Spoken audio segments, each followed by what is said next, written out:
मतलब पहला केसेस में जो नेट डिस्प्लेसमेंट सब्ट्रैक्ट हो जाता है और नेट डिस्प्लेसमेंट ऐड भी हो जाता है। जब ऐड होता है that is the constructive superposition बोलते हैं।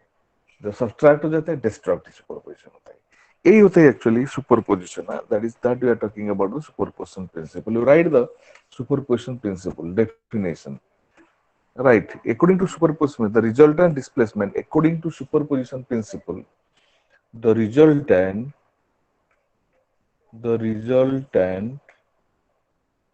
नेट ही बोल सकते हैं। the resultant displacement of a particle, the resultant displacement, the resultant displacement of a particle, the resultant displacement of a particle at any instant, at any instant, the resultant displacement of the particle at any instant is the vector sum of, is the vector sum of individual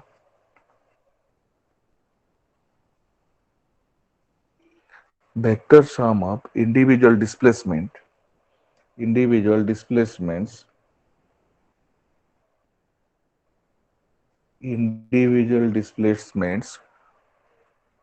caused to the particle by two or more waves, caused to the individual displacement caused to the particle, caused to the particle caused to the particle by the two or more waves, caused to the particles by two or more waves.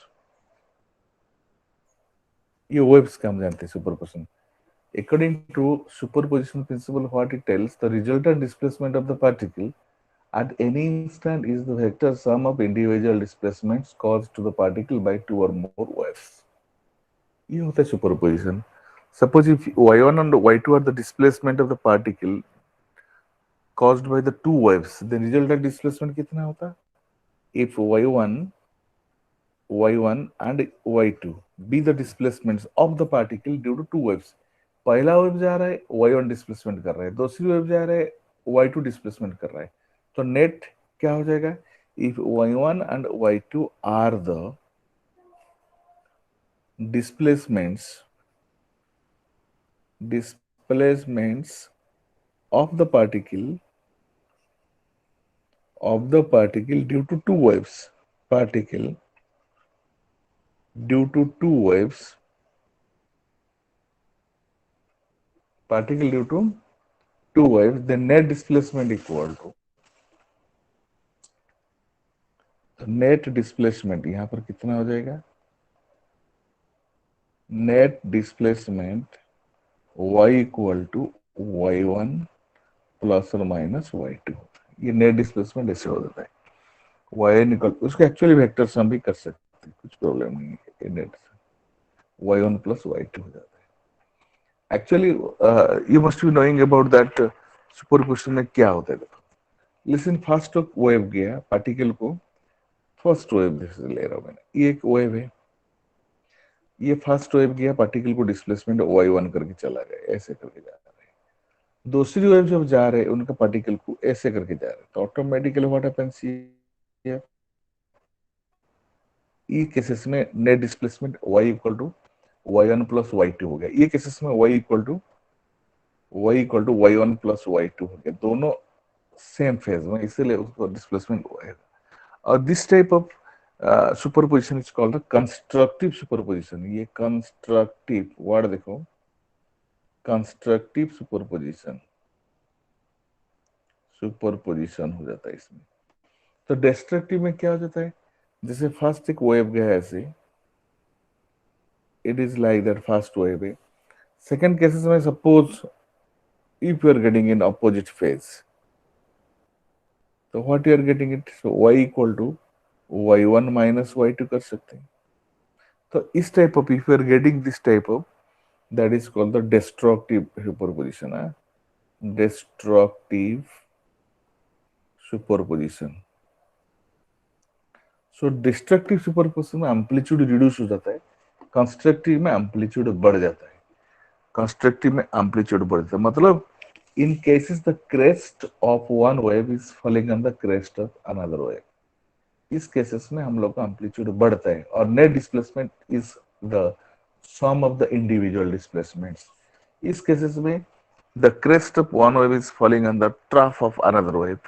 So that is the, in case of destructive, we are finding the amplitude of the destructive interference, destructive superposition, amplitude reduces. This is the cases whatever you find it in the superposition principle, and this principle is applicable for the particle wave, matter waves, particle wave, or we can tell it as the that is waves, electromagnetic waves. So you are finding the superposition principle. The superposition principle is applicable for all type of waves, नहीं? ठीक है ना? And now तुम्हारा मन में होगा कि sir superposition principle क्यों हम पढ़ रहे हैं? Because waves means wave fronts, they will be superimposing each other and will get the different phenomena. The first phenomena is called the interference. ये हमको दिखने को मिलता है whenever the two waves are superimposing each other and having that condition, I will tell you, they are emitting from the two coherent sources. दोनों coherent source से light निकल रहे और सुपर इम्पोज कर रहे, ठीक है, उनका एम्पलीट्यूड इक्वल और नियरली इक्वल हो जा रहे। If they are superimposing they will producing the interference phenomena, क्योंकि ये अपना टारगेट है, इंटरफेरेंस क्या है। एंड जब we tell the wave front के साथ सुपर इम्पोज कर रहे हैं, सिंगल वेव में वेव फ्रंट और वेव फ्रंट, एक वेव फ्रंट दूसरी वेव फ्रंट के साथ जब सुपर इम्पोज कर रहे हैं, वहां पे जो हम प्रिंसिपल मिलेगा that is called the diffraction. We will be reading, we will be going through the interference of light. Before knowing interference, you should be knowing about coherent sources. What are the coherent sources of light? Coherent spelling देखो, coherent का क्या होता है? COHERENT.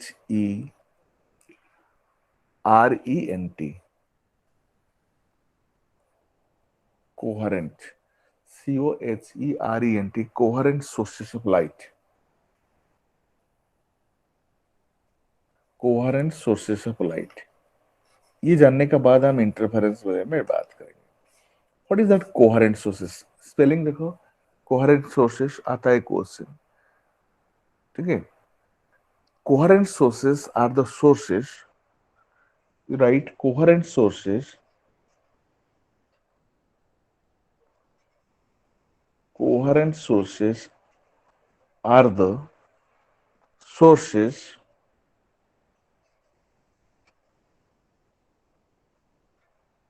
which have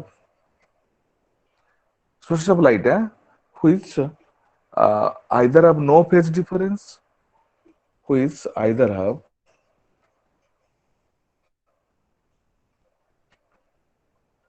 no phase difference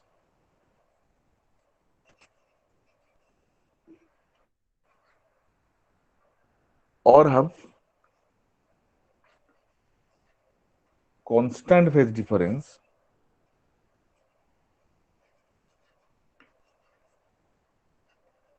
no phase difference or constant phase difference between them.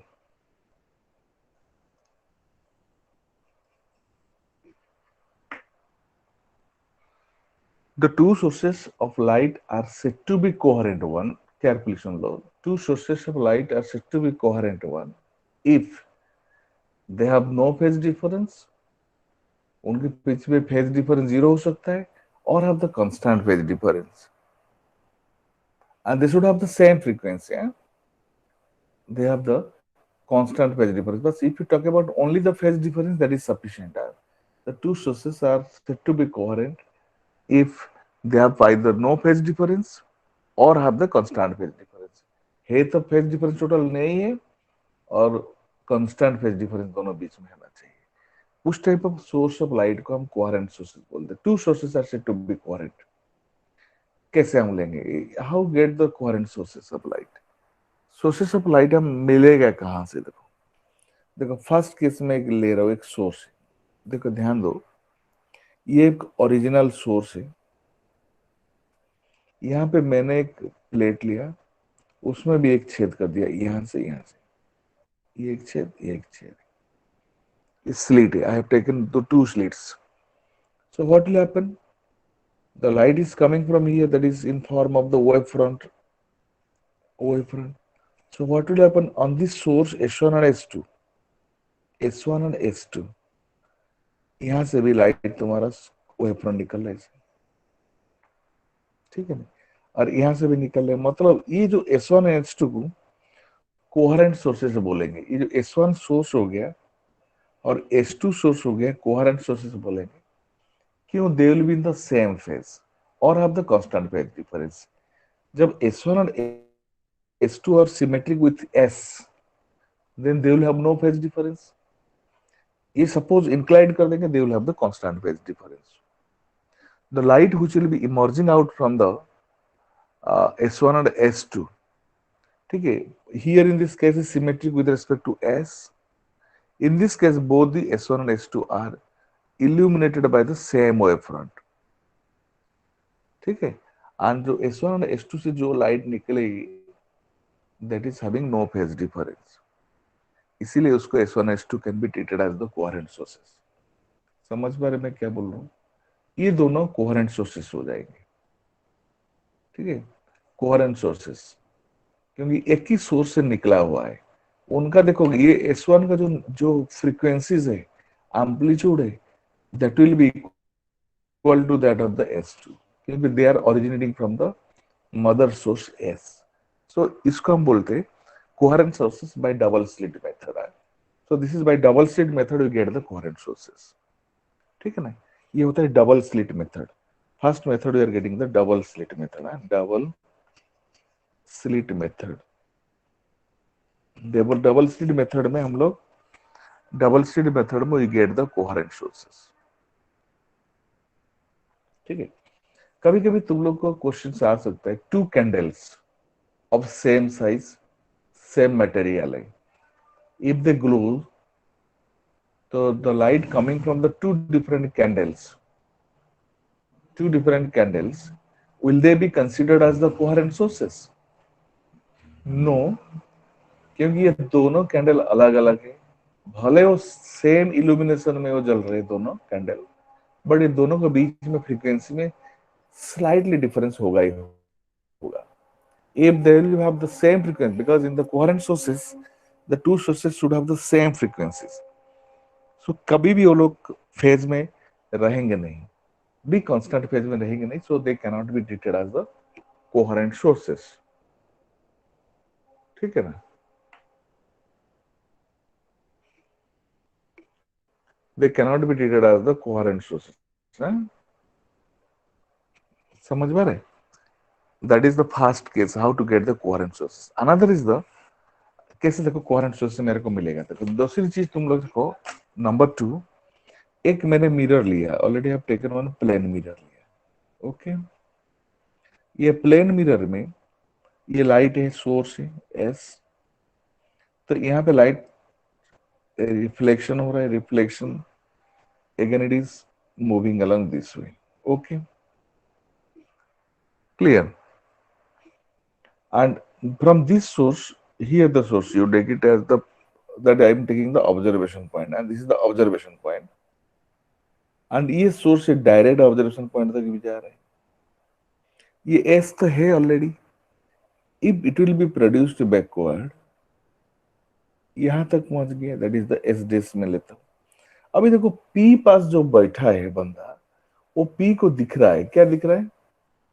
Light is coming from S and the light is coming from S dash.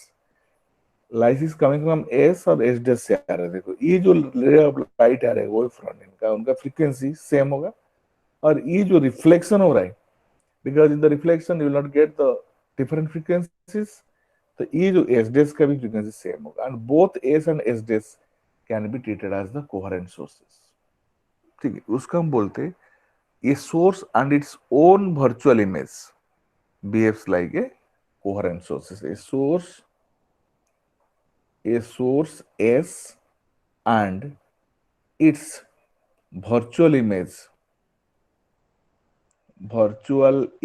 as days can be treated as can be treated as coherent sources. Coherent, इसको हम coherent sources बोलते हैं। ये by the reflection से method में we are getting the coherent sources. And another case you get it by the number 3 method is the biprism method. We get the coherent source by biprism method also. ये बड़ा class में पढ़ोगे method, हम लोग को ये सारी चीज जरूरत नहीं है, but sometime the question comes what is coherent sources. ये बाइप्रिज्म मेथड, ठीक है ना। तो biprism method, how you get the coherent sources, this is the biprism, this is the that is biprism, double prism बोलते हैं। तो ये source S यहाँ पर रखा हुआ है, देखो सोर्स है, ray of light is striking this portion, ray of इधर जा रहे हैं, ये ऐसे करके सीधा चला जा रहा है, ये भी ऐसे करके सीधा चला जा रहा है, बट हमको लगेगा ये यहाँ से निकल रहा है, देखो यहाँ से निकल रहा है S1 है और यहाँ से निकल रहा है S2 है। तो ये S1 और S2 can be treated as the coherent sources. ये S1 और S2 can be treated as the coherent sources. बस सिंपली तुम लोग इतना ही जान लो, coherent sources of light are those sources which having the same phase difference, they will be emitting with the same phase difference, or they will be emitting with the constant phase difference, ठीक है ना। so this waves are called the coherent sources। हम ये तीनों में जरूरत नहीं है, तुम्हारा सिलेबस में only by the double slit method how to get the coherent sources। and ये दोनों जो coherent source से light निकलती है, that waves whichever is emitting from the S1 and S2, वो दोनों को लेके हम सुपर इम्पोज करेंगे। जब सुपर इम्पोज करेंगे हमको एक डिफरेंट फेनोमेनन मिलेगा। क्या क्या फेनोमेनन मिल रहे, and that phenomena of your web optics का कोर्स है, और ज्यादा नहीं है, ठीक है। so what is that phenomenon? So let us discuss what is the interference of light. We are talking about interference of light,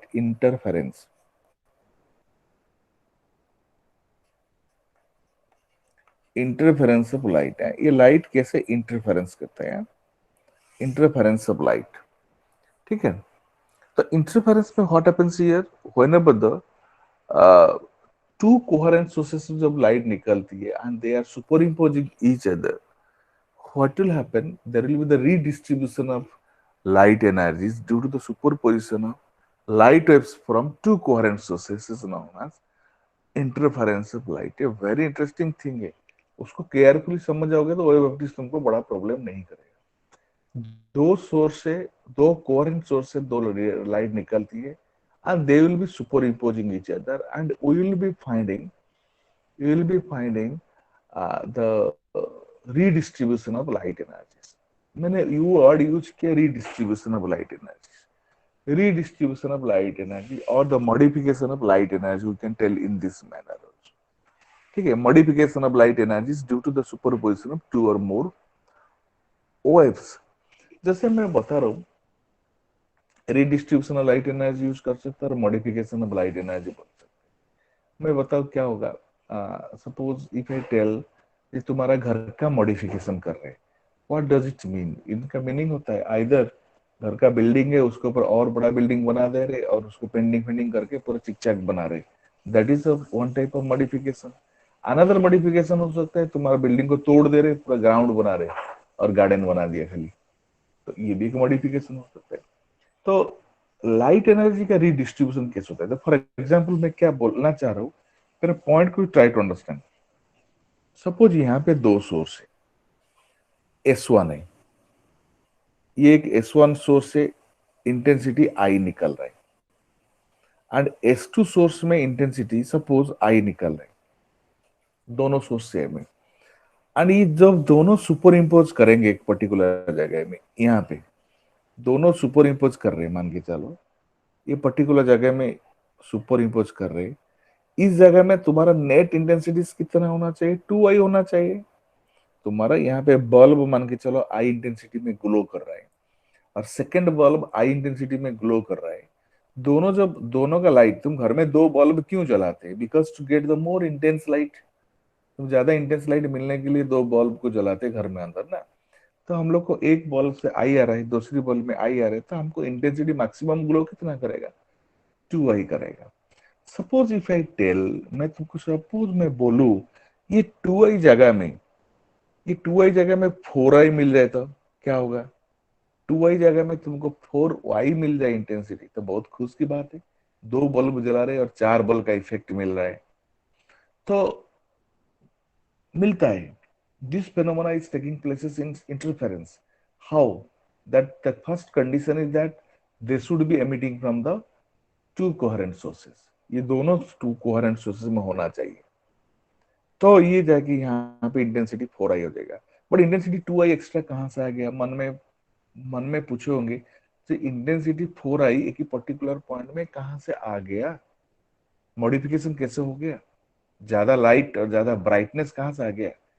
तो 2 आई आ गया कैसे? सपोज मैं यहाँ पे 10 बच्चे खड़ा है, 1 2 3 4 5 6 7 8 9 10 बच्चे खड़ा है, ठीक है। 10 बच्चे को मैंने क्या किया, सबको दो दो टॉफी दे दिया, चॉकलेट मैंने दो दो दे दिया, ठीक है। तो कुछ टाइम बाद मैंने जाके देखा, जे बच्चे के पास चार चार टॉफी कहाँ से आ गया? उसी बीच में जो बच्चे को मेरे को मिला, चार चार टॉफी मिला, मतलब इसका टॉफी ये छीन लिया, ये इसके पास 4 हो गया, इसमें 0, इसके बाद 0 4 हो गया, 0 4 हो गया, 0 4 हो गया, 0 4 हो गया, मतलब बाजू वाला से छीन लिया वो 4 टॉफीज। तो एक के पास 4 है, एक के पास 0 है, खाली है।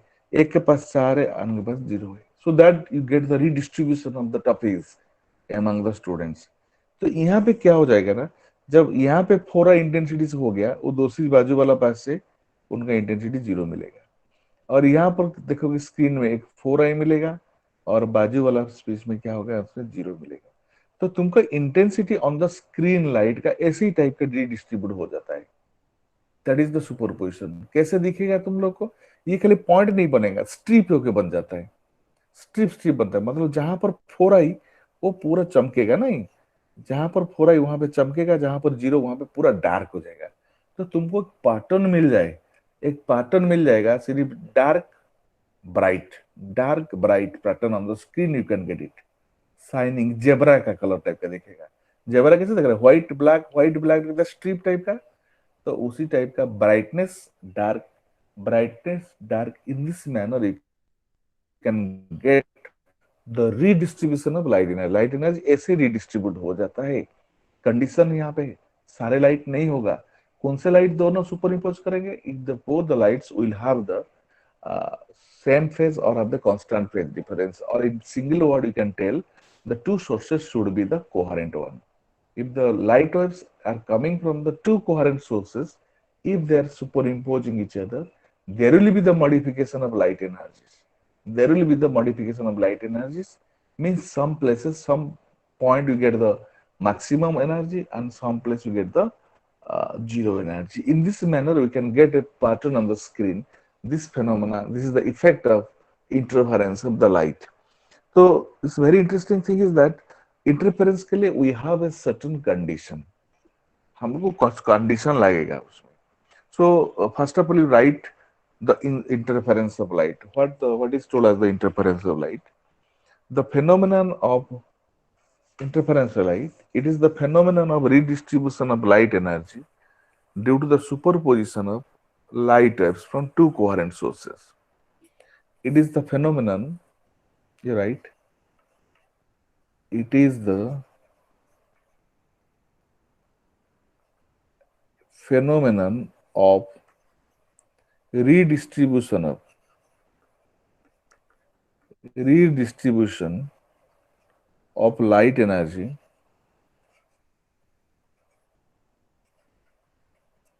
It is the phenomenon of redistribution of light energy due to superposition of. It is the phenomenon of redistribution of light energy due to superposition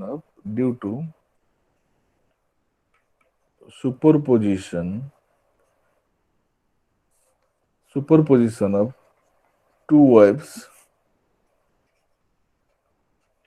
due to superposition of two waves emitting from the two coherent sources. Emitting two waves emitting from two coherent sources. Emitting from two coherent sources.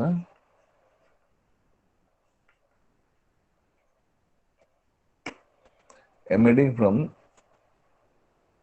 two different coherent sources.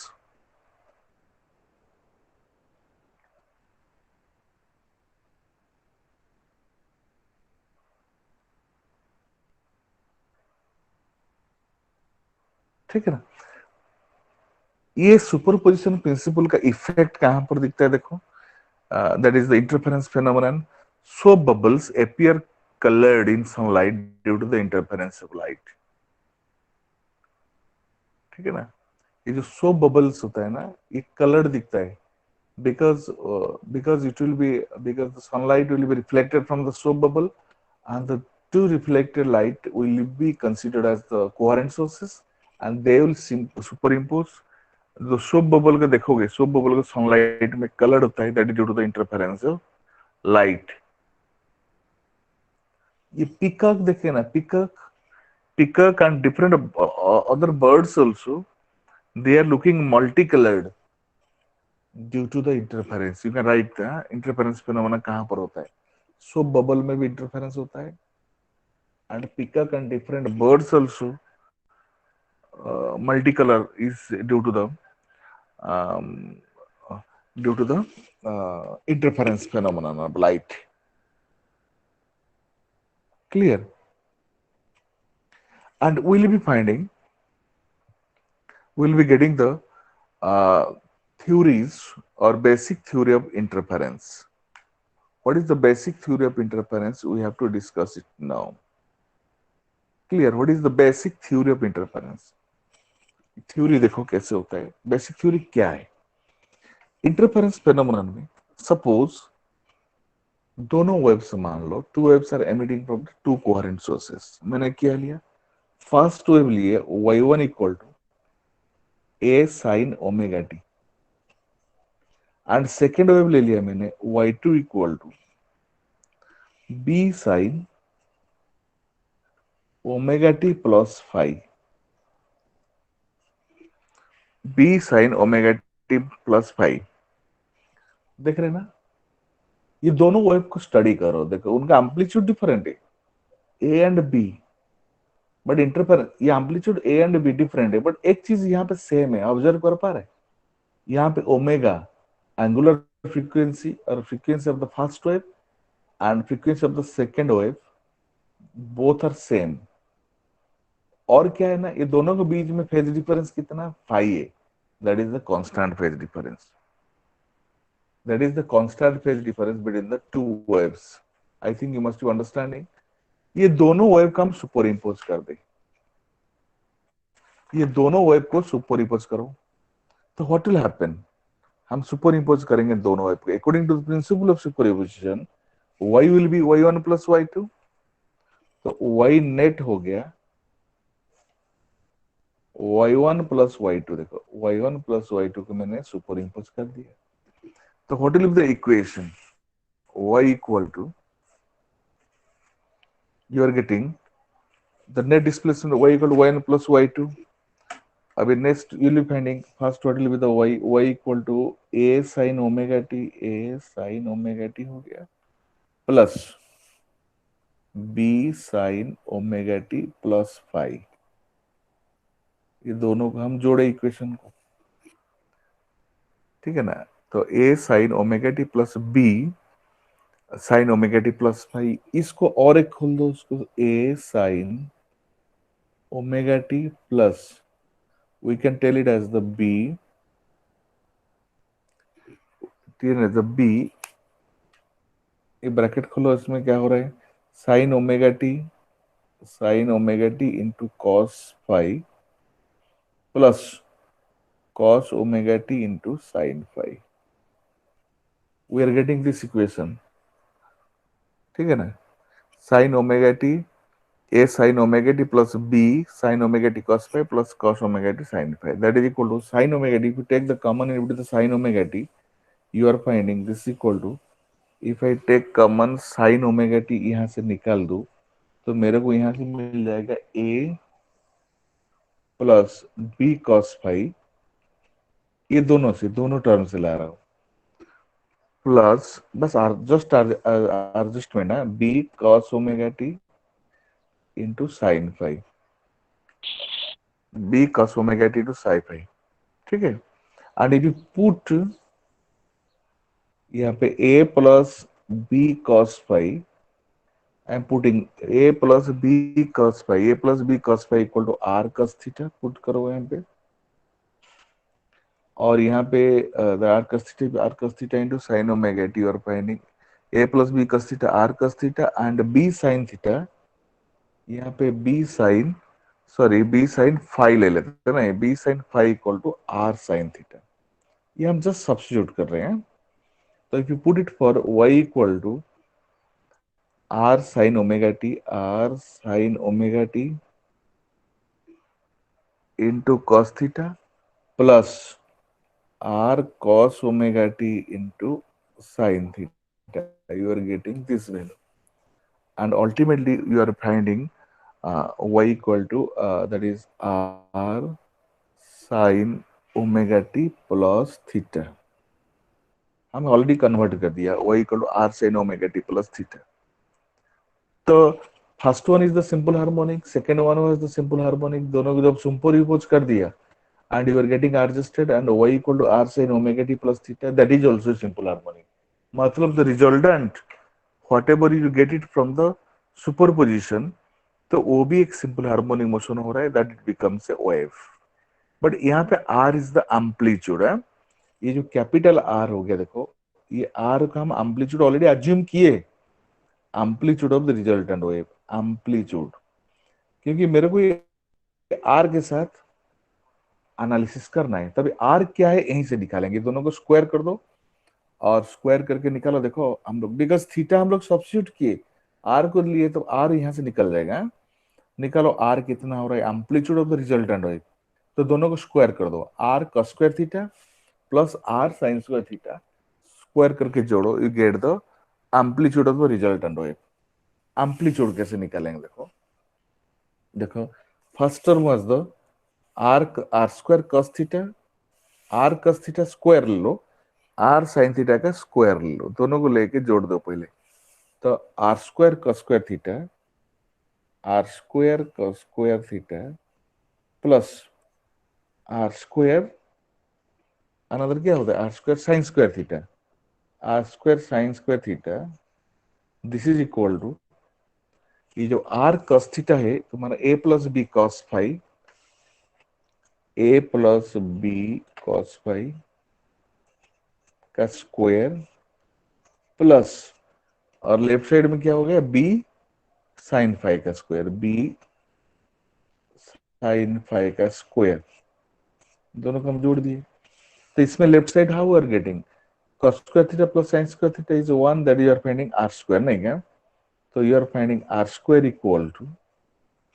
you just open it, so how we are getting r square equal to, this is equal to a square plus b square cos square phi, a square plus b square cos square phi plus 2ab cos phi plus B square sine square phi, नहीं, तो ये दोनों जो term देखो, ये दोनों term को इकट्ठा करोगे तो तुम्हारा बी स्क्वायर आ जाएगा, this equal to a square plus B square plus 2ab cos phi. देखो हम लोग जो थीटा लिए थे ऑलरेडी थीटा हट गया, हमको सिर्फ फाई टर्म में आ गया, जो फाई हम इनिशियल फेज डिफरेंस था, कांस्टेंट फेज डिफरेंस था, ठीक है नहीं, and you are getting R amplitude कितना मिल गया, एम्पलीट्यूड हो गया A square plus B square plus 2ab cos phi का अंडर रूट, ये मिला तुम्हारा amplitude of the resultant wave, amplitude of resultant wave, clear. और हम जानते that is intensity is directly proportional to r square.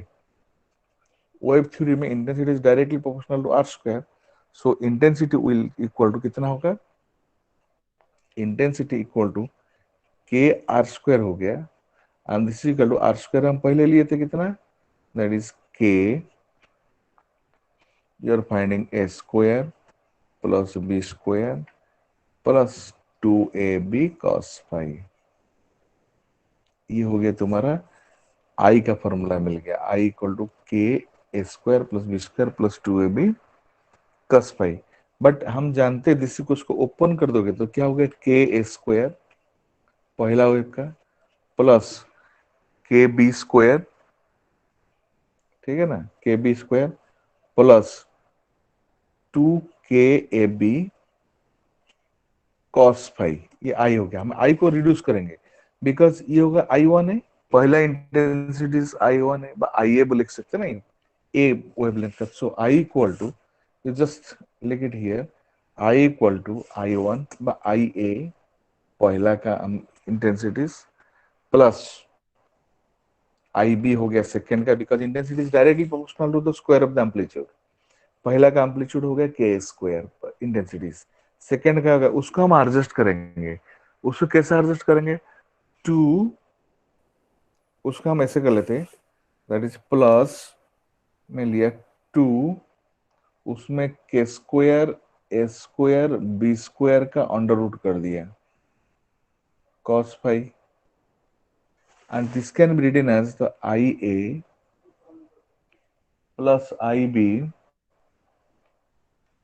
Plus 2, यहां पे देखो के स्क्वायर ये हो गया IA, k b square that is equal to IB under root into cos phi। तो इंटेंसिटी का रिलेशन हमको, रिजल्टेंट इंटेंसिटी हमको यही मिल गया, ठीक है ना। तो हम दो चीज हमको यहां पर मिला, क्या मिला, आर जो रिजल्टेंट एम्पलीट्यूड मिल गया A square plus B square plus 2ab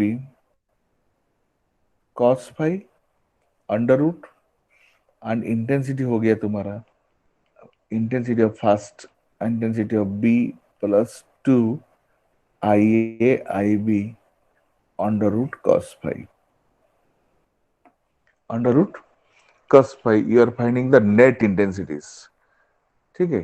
तो इसमें हम लोग we can decide constructive interference हो जाए तो क्या होगा, cos phi ऑटोमेटिकली तुम्हारा मैक्सिमम होना चाहिए, फॉर कंस्ट्रक्टिव के लिए, फॉर कंस्ट्रक्टिव के लिए, डिस्ट्रक्टिव के लिए, कंस्ट्रक्टिव के लिए तुम्हारा क्या हो जाएगा, ये हो जाएगा cos phi हो जाएगा 1, तो यू आर फाइंडिंग, इसमें cos phi 1 हो जाएगा तो कितना हो गया, square plus B square plus 2ab का अंडर रूट है, A square plus B square plus 2ab का under root, and you get for constructive के लिए what form you are finding, R equal, very good, R equal to A plus B, नहीं A plus B होगा ना, A plus B का square हो गया, under root भी है, कंस्ट्रक्टिव के लिए एम्पलीट्यूड मिल जाता है, और इंटेंसिटी कितना हो जाएगा, इंटेंसिटी कितना है, under root of I A plus under root of I B,